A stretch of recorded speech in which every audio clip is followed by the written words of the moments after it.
Ok, vous le savez peut-être, on fait tous les jours des vidéos sur Actu Réfractaire et donc il faut qu'on recherche des infos quotidiennement. Donc on s'intéresse beaucoup aux manifestations, comme vous le savez, au mouvement social et on s'est rendu compte que semaine après semaine, tu avais plein de populations partout dans le monde qui se révoltaient. Des manifestations géantes qui s'organisaient contre les dirigeants, contre la corruption, contre l'austérité et parfois même contre la guerre. Alors forcément, quand on voit ça, nous fait directement le rapprochement dans les années 2018-2019. On n'arrive plus à finir les fins de mois. Je vois le cap, je n'en change pas.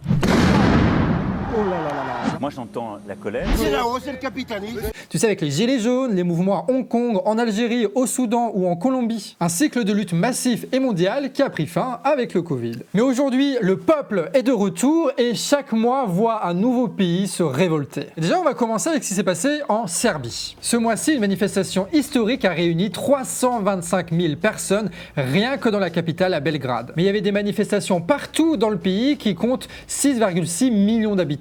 Donc c'est une très grosse partie de la population qui est impliquée dans ce mouvement. Et tout le monde dénonce la corruption suite à un incident dramatique. Ça s'est passé le 1er novembre 2024 à la gare de Novi Sad où l'auvent, une sorte de toit en béton, s'est effondré et a tué 15 personnes. Et ce truc venait d'être rénové, ce qui a laissé penser qu'en vérité l'argent avait été détourné par les élites. C'est donc devenu un symbole de la corruption qui gangrène l'État et particulièrement les travaux publics. Le mouvement il a rapidement pris dans les universités. Et pour empêcher l'extension de ce mouvement, le pouvoir a décidé de faire sauter ses ministres les uns après les autres. Mais évidemment, le peuple sait que si on enlève une tête, il y en a une autre qui remplace. Donc c'est le système qu'il faut changer. Donc les manifestations ont continué. Donc le pouvoir a tenté d'infiltrer les cortèges pour y semer la zizanie et la violence. Mais à chaque fois, les tentatives ont été démasquées par une organisation collective qui met l'accent sur la protection des manifestants. L'aboutissement de tout ça a été une grande manifestation à Belgrade, rejointe par les agriculteurs en tracteurs, des motards et des vétérans venus protéger la manifestation. Et tout le fait que tout le monde converge de cette façon ensemble et qu'ils s'organisent ensemble pour se protéger des violences, ça tombe pas du ciel, d'accord? C'est pas un coup de chance,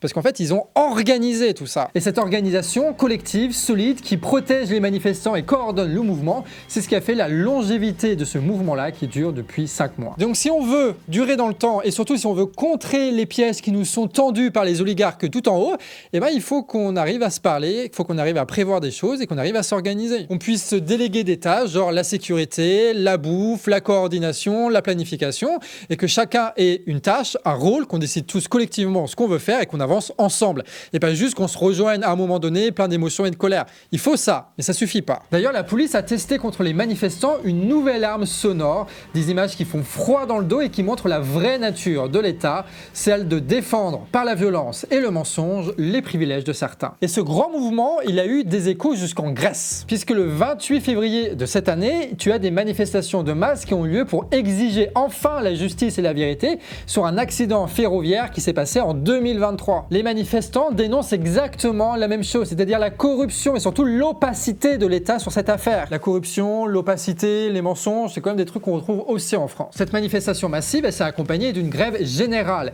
et le peuple a marqué un grand coup. Pour autant, on ne parle pas là de mouvement, mais d'un épisode qui pourrait se répéter, surtout si les mouvements des pays voisins se maintiennent et donnent de la force au peuple grec. Oui, parce que tu as toujours ce truc de si les voisins ils se bougent, pourquoi pas nous? D'accord? C'est pour ça que le virus de la révolte et des manifestations et des révolutions, ça peut se transmettre, surtout qu'on partage quand même beaucoup des conditions des Grecs ou des Turcs qu'on va voir après ou des Serbes. C'est-à-dire qu'on subit la corruption, qu'on subit la violence, qu'on subit les mensonges et qu'on en a marre de ça. D'ailleurs, petit point, mais l'un des outils que nous avons pour lutter contre tout ce que nous font les puissants, ce sont les médias indépendants. Et en ce moment, on est très content parce qu'on est en cagnotte pour le Canard Réfractaire, ça se passe très bien. On a réussi à récupérer 60 000 € en quelques semaines et donc là il reste une vingtaine de jours pour atteindre notre premier objectif, celui des 135 000 €. Et en parlant de solidarité entre les peuples, donc tu as la Grèce qui commence à se bouger un peu et en face, tu as la Turquie.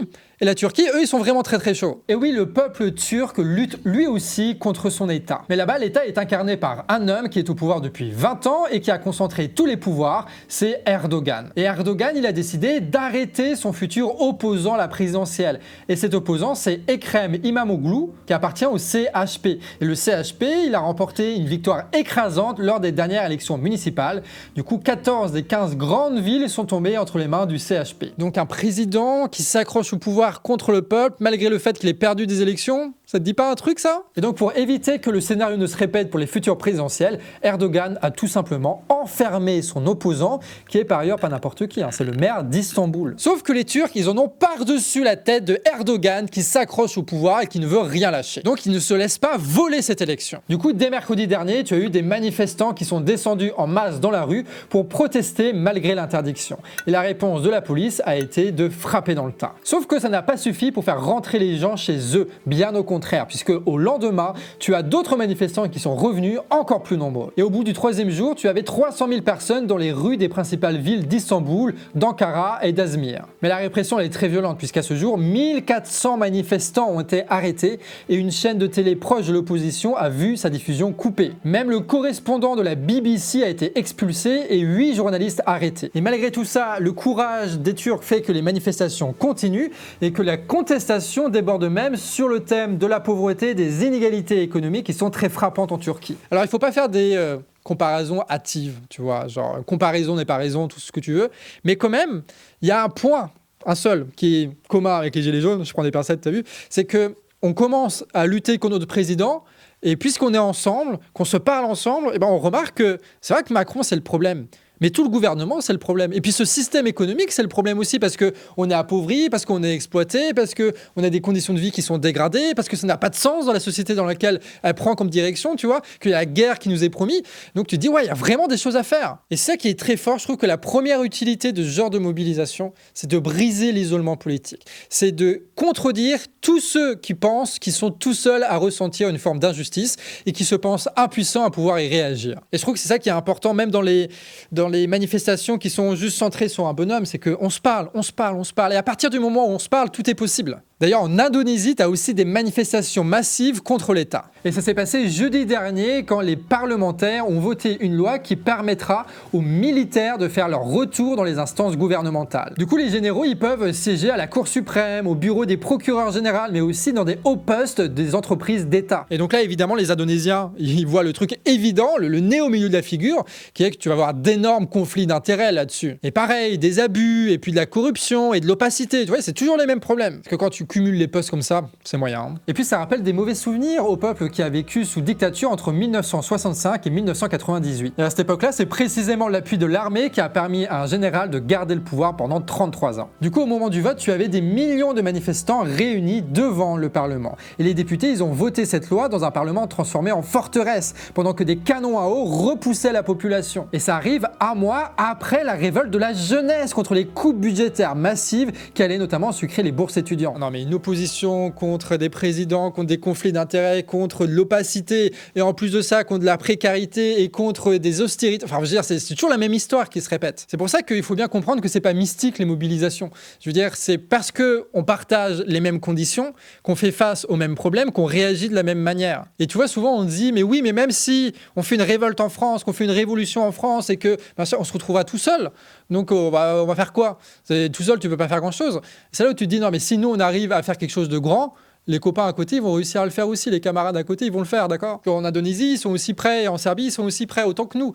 Donc si nous on arrive à se bouger et à faire des choses, eux aussi le feront au même moment. Bref, à chaque fois c'est des batailles qui se mènent en simultané. C'est pour ça que c'est très important d'être au courant de tout ce qui se passe. Parce que notre émancipation à nous, elle va dépendre de l'émancipation des autres peuples aussi. Et tout ça, ça rappelle un autre mouvement qui s'est passé en Corée du Sud. Tu sais, c'est le président qui avait refusé, tiens, comme par hasard, le résultat d'une élection et qui avait tenté un coup d'état militaire. Avec comme excuse, tiens, comme par hasard, de précipiter le pays entier vers la guerre contre l'État nord-coréen. Résultat, c'est une immense mobilisation populaire qui a permis d'empêcher à la fois le coup d'État, mais aussi la guerre. Et plus surprenant encore, le peuple palestinien de Gaza, lui aussi, se révolte contre ses dirigeants. Et oui, tu as des manifestations contre le Hamas qui fait office d'État dans la bande de Gaza et qui a décidé de mener des attentats dramatiques sur la population israélienne le 7 octobre. Un massacre horrible qui a été l'excuse pour l'État israélien de commencer un massacre systémique de toute la population de la bande de Gaza et aussi de la Cisjordanie. Vraiment, l'État israélien, on en a fait des tartines de vidéos pour montrer à quel point ce sont des menteurs, des manipulateurs, des propagandistes, des criminels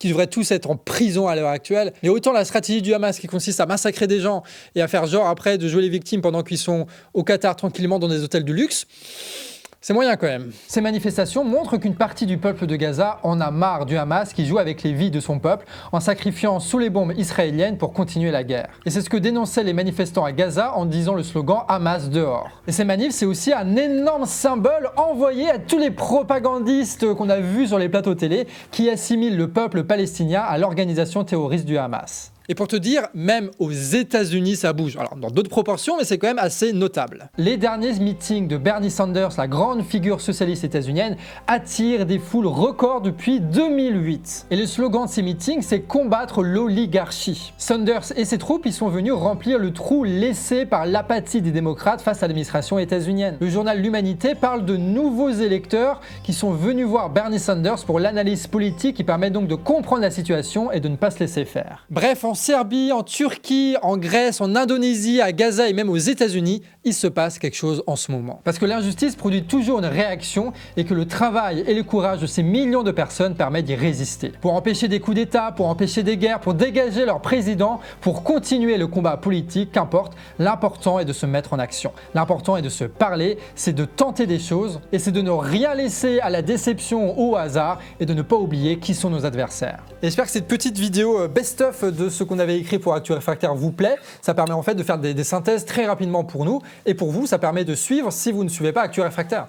Vous ne suivez pas Actu Réfractaire? Pourquoi vous ne suivez pas Actu Réfractaire? Non mais en tout cas, le lien est en description, comme celui de notre cagnotte. C'est vraiment important qu'on puisse continuer sur notre dynamique et qu'on puisse réussir à financer un an de plus les chaînes du Canard Réfractaire. Donc Canard Réfractaire, Actu Réfractaire et aussi Glu Patate. En tout cas, on trouvait utile de vous transmettre à vous l'énergie, le courage et la détermination de ces milliers de manifestants qui, partout dans le monde, dénoncent la corruption. Et toi, est-ce que tu serais prêt à participer à un tel mouvement en France? Dis-nous ça en commentaire. Et c'était Nico qui était à l'écriture de cette vidéo. J'espère que ça vous a plu. N'hésitez pas à le soutenir, à dire bravo Nico, parce qu'il fait quelques vidéos de plus en plus sur Canard Réfractaire. On est très content de ça. Allez, des bisous et à la prochaine.